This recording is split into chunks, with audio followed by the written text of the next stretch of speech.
소대봉입니다.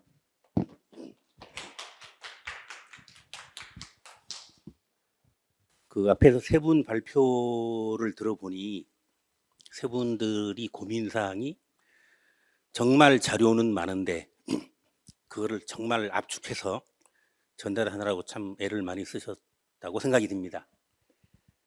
저는 반대로 자료가 워낙 없어서 그 없는 자료를 가지고 막 늘려서 이제 논문 분량만큼 만드느라고 여러분보다는 훨씬 고생을 덜 했습니다.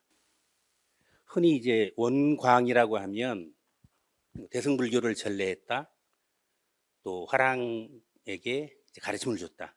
우리가 이제 그렇게 알고 있고, 우리가 같이 공부하는 분들끼리 저도 그렇게 생각을 했습니다. 원광은 이제 선도 사상과 불교 사상을 이제 융합을 한.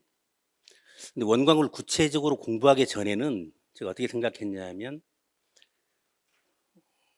단군조선이 와해되고 나서 선도 사상이 계속 쇠퇴를 하고 그 쇠퇴하는 과정 속에서 어찌어찌 불교에 끼어들어 가지고 붙어 있다가 선불 스팝이라는 용어를 과거에 많이 썼죠.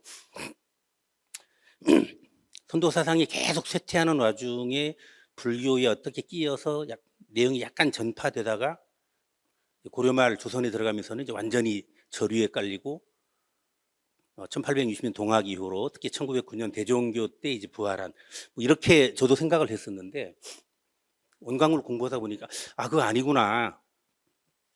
불교하고 선도 사상을 융합을 시켰는데 쇠퇴하는 속에서 어찌어찌 그냥 끼어든 게 아니고 주체적이고 능동적으로 그 시대의 주류 사상이 됐던 국가 불교로서 시대의 그 주류가 되고 거기에서 밀리면 살아남지 못하는 그 선도 사상의 핵심을, 한마디로 홍익인간, 요새 말로 쉽게 표현하면 공생, 그 핵심을 살리기 위해서 무던히 노력을 많이 했구나.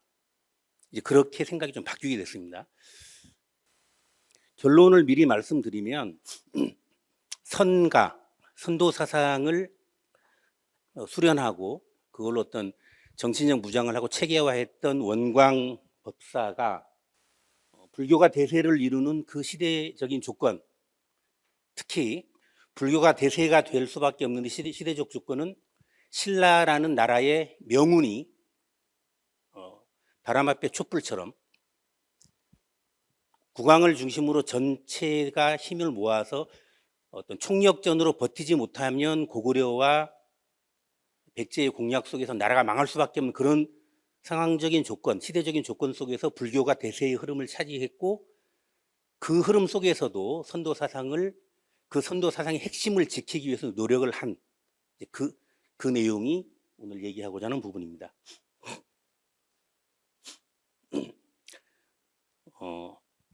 제가 구할 수 있는 자료는 이제 삼국유사에 나온 것 기준으로 해서 점찰법회와 세속오계, 이 두 자료를 가지고 만들어 봤습니다. 저기 7세기라고 되어 있지만 실제로는 6세기 한 중반부터 진흥왕 때 한강을 신라가 이제 점령을 하죠. 그때부터 약 100년 동안 신라는 어떻게 보면 이제 영토는 많이 늘렸지만 고구려 백제 양쪽의 공략을 받으면서 나라의 위기에 처합니다. 대외적으로는 백제와 고구려의 지속적인 군사적 위협, 대내적으로는 이거는 대외적 압박과 연계가 되어 있습니다. 저러한 대외적 압박에서 살아남기 위해서는 총력을 모아서 대응을 해야 되는데 당연히 구심점이 있어야죠. 그 구심점은 왕이 될 수밖에 없습니다. 왕권이 강화돼야 되는데 그러면 당연히 그 전에 어떤 권력을 누리고 있었던 귀족들과의 갈등이 있을 수밖에 없죠. 근데 그 귀족 세력을 통제하는데 거기에 딸린 또 갈등이 있단 말입니다. 저렇게 대내외적으로 압박이 있고 분열이 있으면 당연히 사회적으로는 불안할 수밖에 없죠. 끊임없는 전쟁이 시대였습니다. 이때 필요한 것은 그 사회를 어떻게 통합할 것인가, 이게 시대적인 과제였다, 이렇게 보입니다. 백제가 근초고왕 때 평양성을 공략해서 사유를 이제 죽음에 이르기까지 할 정도로, 그러면서 한강 이북까지 그다음에 상당한 영토를 확장을 했는데, 광개토왕, 광개토태왕, 그다음 정수왕 거치면서 475년에 계루왕이 죽임을 당하죠. 그러면서 한강 유역 완전히 뺏기고 그 아래로 내려와 가지고 웅진으로 문주왕 때 이제 천도를 하게 됩니다. 그 이후로 백제에서는 계속적으로 빼앗긴 영토 실질을 회복하기 위해서 계속 전쟁을 해 나가죠. 551년에 백제의 성왕과 신라의 진흥왕이, 그러니까 우리가 이제 433년부터 해서 약 120년 동안 보통 이제 낮에 동맹을 했다 이렇게 말을 하는데, 그 시기에 551년도에 백제가 한강 유역까지 다시 확보를 하게 됩니다. 그러면서 6개의 군을 만들었다 이렇게 나와요. 그 시기가 돌궐이 쳐들어와 가지고 고구려하고 돌궐이 계속 긴장 관계가 있고 전쟁이 벌어지는 그 시기입니다. 521년 9월쯤 돌궐이 쳐들어오니까 나가게 되고, 신라 진흥왕은 고구려하고 백제가 계속 싸울 때 어부지리를 노리듯이 바라보고 있다가 고구려가 돌궐이 쳐들어오면서 군사를 빼니까 그 시기에 10개의 성을 바로 차지하게 됩니다. 그래서 한강 상류를 차지를 해요. 하류 쪽은 백제, 상류 쪽은 고구려가 차지를 했는데, 553년에 진흥왕이 고구려하고 적당하게 모의를 하고 백제를 칩니다. 요새로 말하면 한미 동맹을 쳤는데 미국이 한국을 공격한 거예요. 그래가지고 뺏은 겁니다. 동맹, 맹약을 위배하고 저걸 뺏긴 거죠. 그래서 뭐 신주를 설치했다 이렇게 나옵니다. 1년 후에 성왕이 당연히 보복을 하려고 하겠죠. 그래서 약 3만 명 정도의 병사를 보내고 6좌평 중에서 4명의 좌평을 보내고 왕자를 보내서 전투를 하고 본인이 직접 50명의 기병을 이끌고 기습하러 가다가 매복에 걸려서 성왕이 죽습니다. 29,600명이 몰살을 당하고 좌평 4명이 목숨을 잃어요. 그게 554년입니다. 관산성 전투. 그 다음에 아들 위덕왕이 561년에 복수하러 갔다가 또 신라한테, 그러니까 그때까지 진흥왕이죠, 1000명이 죽임을 당하는. 그리고 577년, 578년이 위덕왕 때, 그 이후부터가 이제 602년 때부터는 이제 무왕이 42년에 걸쳐가지고 13번의 전쟁이 계속 벌어지게 됩니다. 한강 유역을 뺏겼던 고구려가 왜 계속 가만히 있다가 590년에 아차상 전투, 온도를 보내가지고 전쟁을 치르게 되느냐 하면, 돌궐과 고구려가 계속 긴장관계가 있고 전쟁을 하다가 589년에 수나라가 중원을 통일하게 됩니다. 이제 고구려와 돌궐이 그 긴장관계가 있을 수 없죠. 다시 동맹을 하게 되니까, 자 이제 북쪽에 대해서는 걱정할 게 없으니까 그 뺏긴 실질을 회복하기 위해서 590년에 아차산 전투를 하게 됩니다. 그리고 602년에 백제가 신라로 암악성 전투에서는 이제 무왕이 국력을 어느 정도 회복했다가 갔지만 패배를 해요. 그래서 우리가 화랑도 세소고기 할 때 나오는 귀산과 화랑이 목숨을 잃으면서 전세를 역전시키는 전투가 암악성 전투입니다. 어찌됐든 그 이후로 계속적으로, 여기에 보면 이제 주로 이거는 신라가 공격을 당하는 부분만 나왔기 때문에 전쟁과 전투는 이것도 훨씬 더 많았습니다. 제가 이거를 쭉 정리하면서 하나 궁금했던 거는, 백제가 집요하게 전쟁을 계속 벌이는데 그 이유가 뭘까? 빼앗긴 땅을 찾기 위해서만일까라고 보다 보니까 일본서기에 이런 기록이 있습니다. 관산성 전투에서 성왕이 죽는데 목을 베요.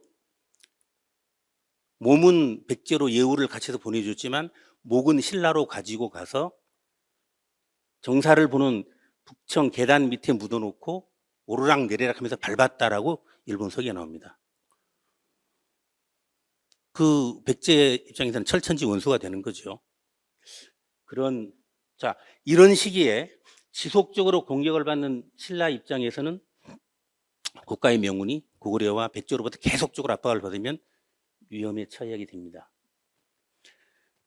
자, 그런 상황에서 이제 왕을 중심으로 모으다 보니 581년에, 584년에, 586년에 위화부, 조부, 예부, 이거는 왕의 직속 기구를 만들었다는 얘기예요.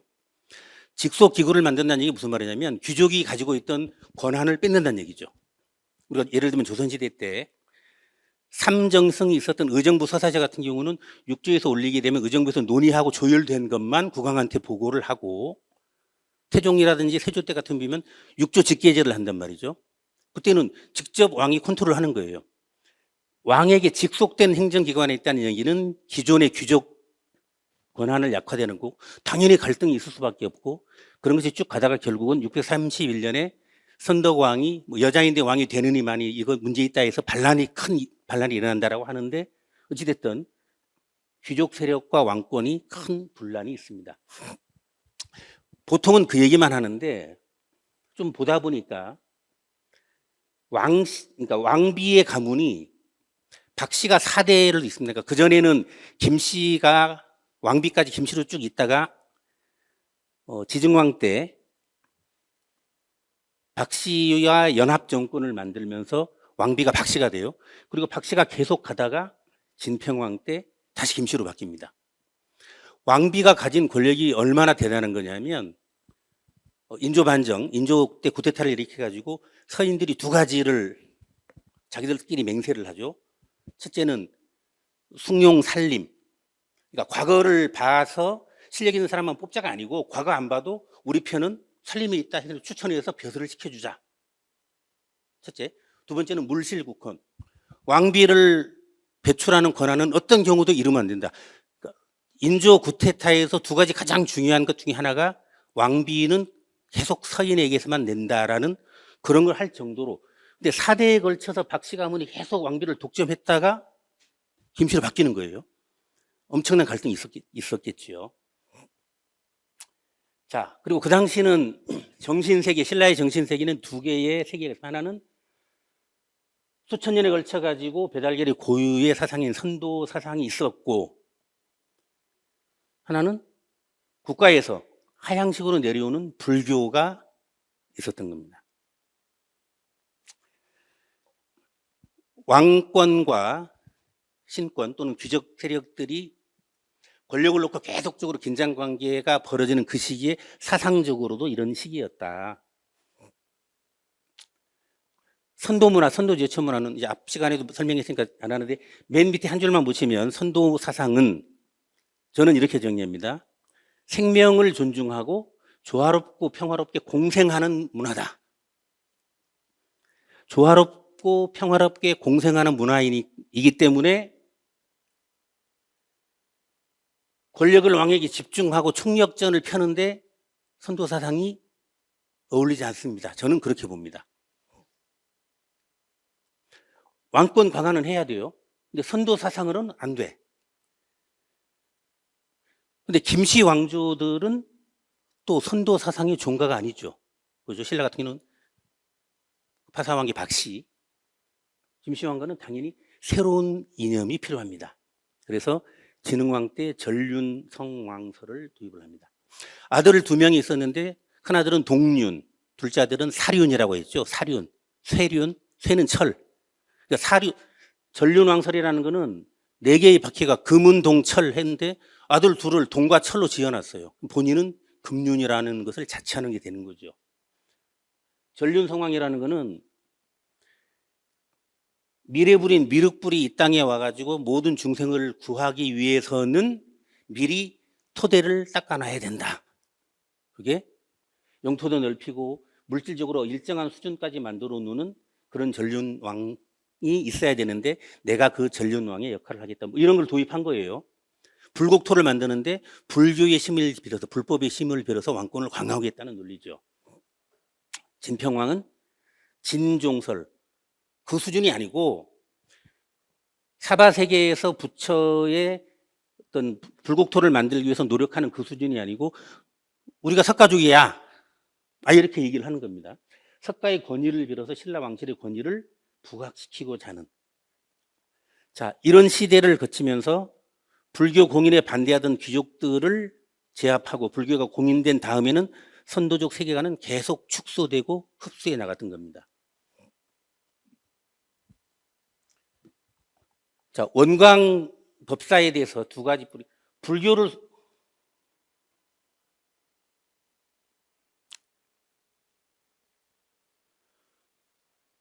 수용한 거에 대해서는 뭐 다 아는 얘기죠. 대승불교를 받아들여왔다.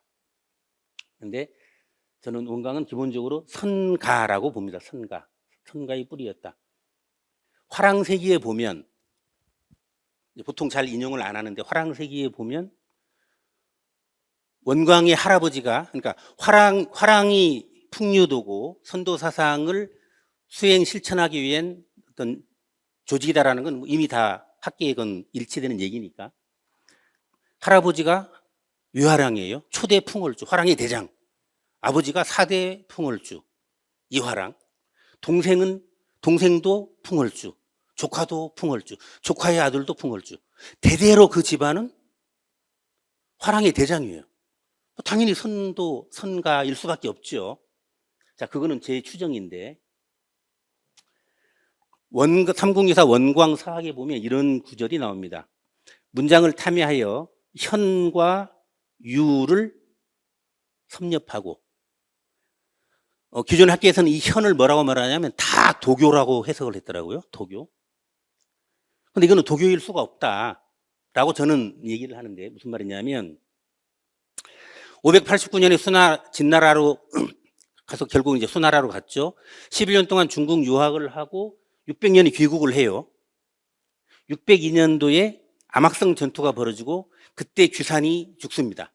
그럼 하는 얘기가, 내가 스승님한테 가르침을 받을 때 전투에서는 물러서면 안 된다, 뭐 임전무태를 배웠다고 말하는 게 602년 그때예요. 그러면 600년에 귀국하고 602년 그 사이에 선도 사상을 습득했다? 이렇게 논리적으로 말이 안 됩니다. 그 얘기는 뭐냐면 중국으로, 진나라, 수나라로 유학을 가기 전에 이미 선도 사상을 습득했다라고 해석해야만 되는 겁니다. 그래서 이 현이라는 거는 현묘지도의 현이다, 이렇게 해석하는 게 맞다, 이렇게 봅니다.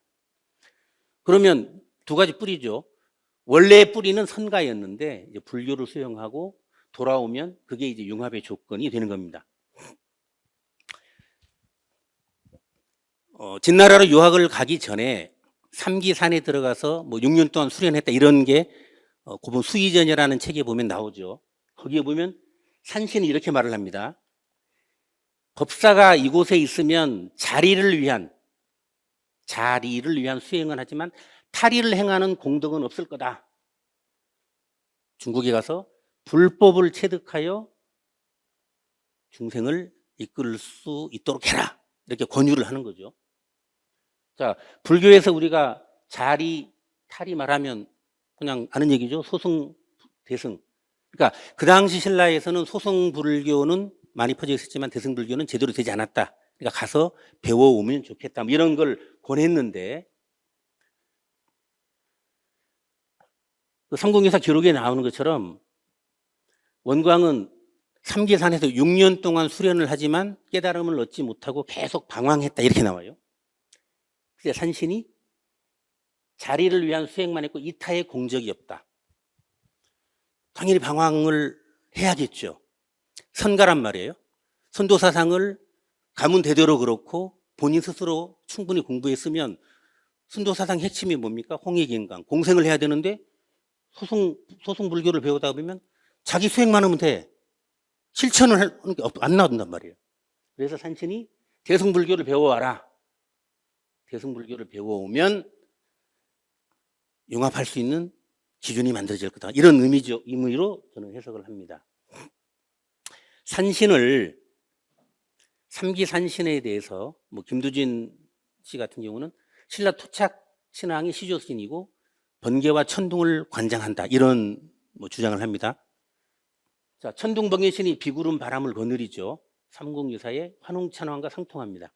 그래서 저 삼기산신, 토착신앙이면서 번개와 천둥을 관장하는 저 삼기산신은 선도 세력으로 해석하는 게 맞겠다. 그러면 저 산신이 경고했다는 건 뭐냐? 이미 국가불교로 불교가 주류가 된 현실에서 선가가 선도 사상을 어떻게 살릴 거냐? 이타행, 대승불교의 이타행을 배우고 오면 선도의 핵심인 공생, 그리고 홍익, 이 핵심을 불교하고 결합하더라도 살릴 수 있지 않겠느냐라고 저는 해석을 합니다. 그래서 산신은 선도 세력을 대변하며 불교와 공생을 통해서 선도의 핵심을 지키려 했다. 그게 삼기산신이 원광에게 내린 가르침 또는 권유다, 이렇게 볼 수 있습니다. 그렇게 된다면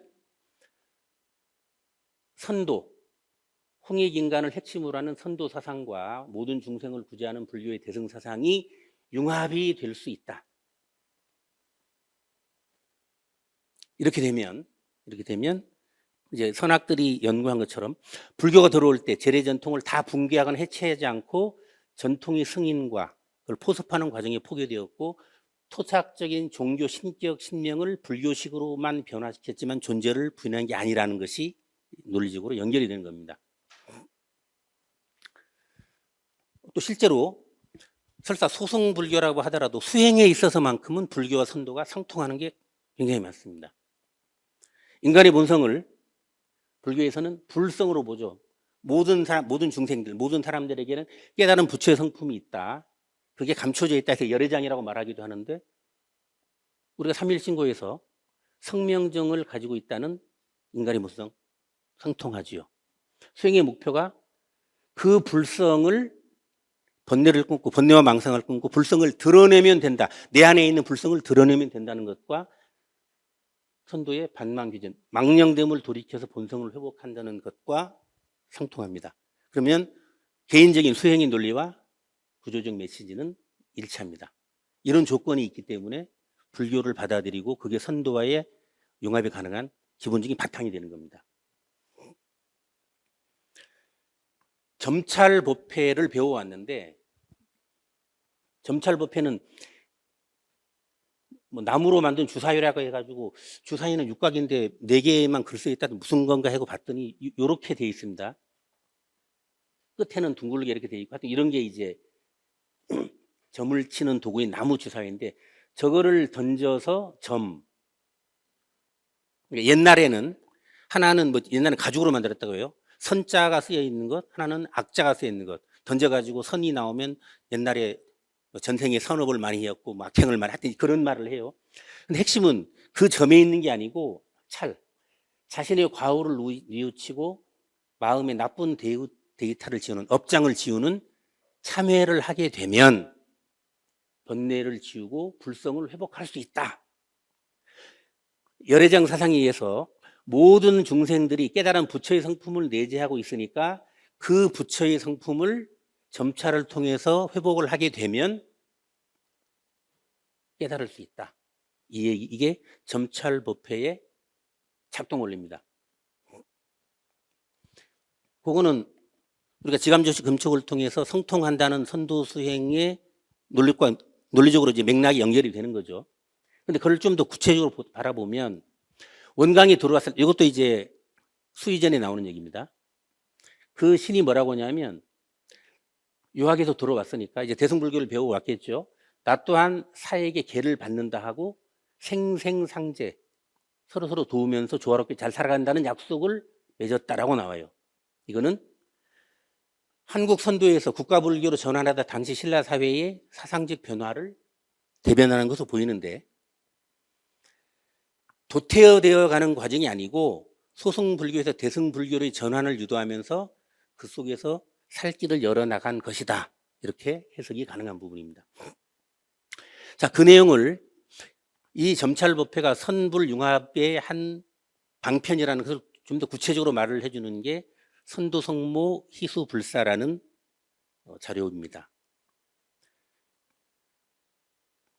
지혜라는 비구니가 이제 꿈을 꾸는데, 꿈속에서 나는 선도산 신모다. 선도산 신모가 파사신녀를 얘기하는 거죠. 그러니까 불전을 만들고자 하는 게 가상에서 내가 금을 보시해 주겠다. 그러니까 그 금으로 주존과 삼상을 장식하고 53부처와 66성중, 이거는 불교 얘기입니다. 만 하지 말고 천신과 오악신군을 같이 그려라. 그리고 해마다 점찰법회를 여는 것을 한교 규칙으로 삼아라. 이렇게 말을 하는 거예요. 그 지혜가 있던 데가 안흥사라는 절인데 거기 벽화를 뭘 그렸냐면 불교에서 말하는 불보살을 말고 천신과 산신,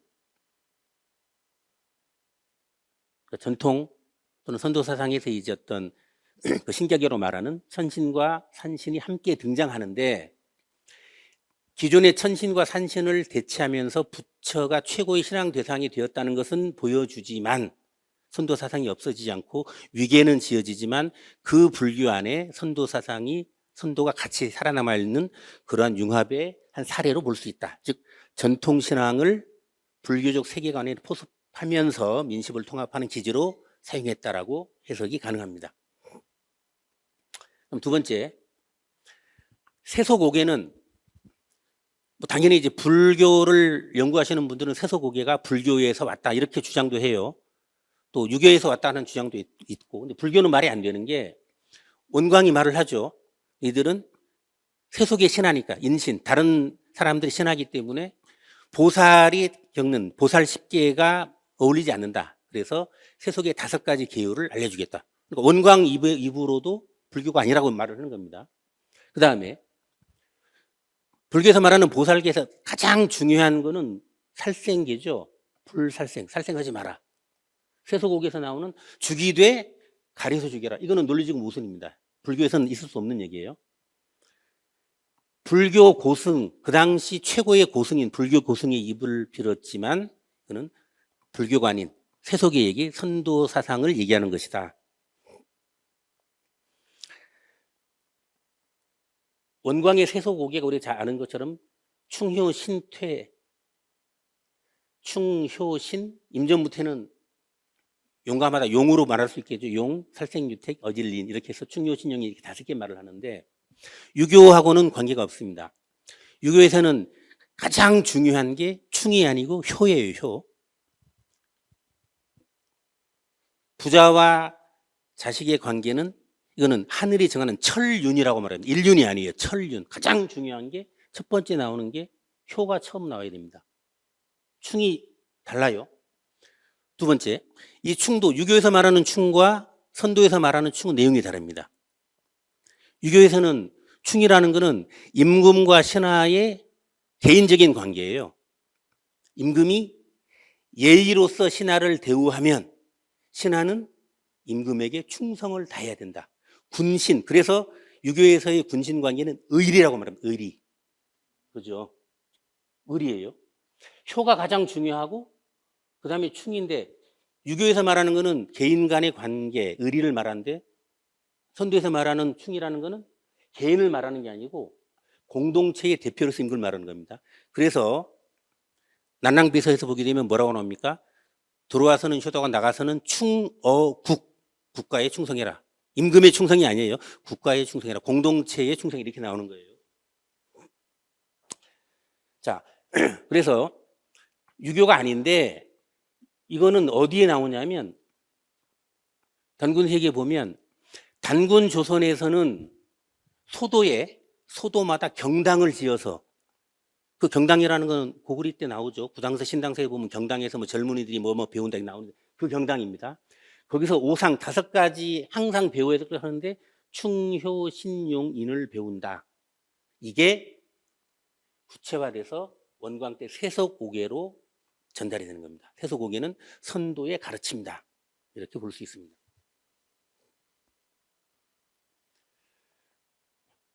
그래서 점찰법회를 통해서 내면을 치유하고 개인의 참회와 종교적 불안을 해소하는 선도의 얘기로 하면 성통이 되겠죠.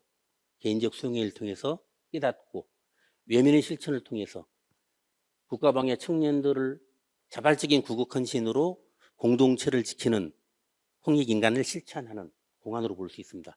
이렇게 점찰법회와 세속오계를 통해서 선도사상의 핵심을 유지하고 전달할 수 있었다.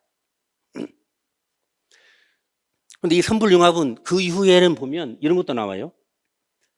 화랑과 승려가 결합하는 사례가 많이 나옵니다. 즉 세소고기를 실천하는 화랑 무리에 승려가 참가하는 선불융합, 이런 사례가 많이 나와요. 진평왕 때 승려 해숙은 화랑 호세랑의 낭도다. 그러니까 화랑의 낭도가 승려예요. 전밀은 화랑 문노의 무리에 속한다, 이런 게 나오고, 경덕왕 때 월명사는 뭐라고 말하냐면 자기는 불교 경전, 불교 교리를 잘 모르는데 향가에는 익숙한 국선의 무리입니다라고 스스로 얘기를 해요. 또 충담사 같은 경우는 찬 기파랑가, 화랑 기파랑을 찬미하는 이런 여러 가지 사례가 이 외에도 있는데 나오는데, 이걸 보면 신라의 불교는 외피는 불교이지만 그 내용은 선도인, 선불융합의 사상이다, 이렇게 해석을 할 수가 있을 겁니다. 그래서 원광은 외래 종교였던 불교를 단순하게 수용하는 게 아니라 주체적으로 변형을 했다. 불교라는 외피 속에 선도의 핵심인 홍익인간을 완전히 보존해서 그 당시 어떤 사회통합의 기제로 활용을 해서 국가적 위기를 극복한 하나의 어떤 사상으로서 승화시켰다, 이렇게 해석을 할 수 있을 것 같습니다. 네, 이상입니다.